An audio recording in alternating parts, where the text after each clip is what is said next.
Hi, this is Ramesh Mehta, President of BAPIO.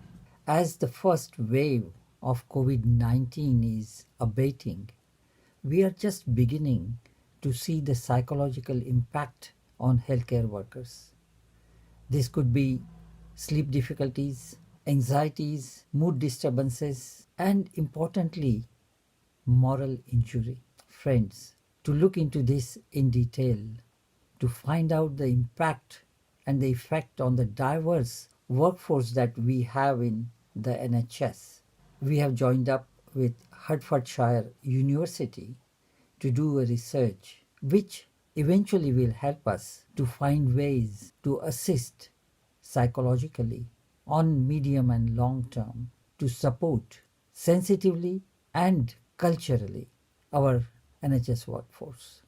I'm going to request you to just spare 10 minutes of your precious time to fill in this survey. It will be your dedication to our frontline healthcare workers. Please click on the link below. It's just 10 minutes. All healthcare workers are invited to fill in this survey. It includes nurses, pharmacists, doctors, therapists, everyone. Thank you.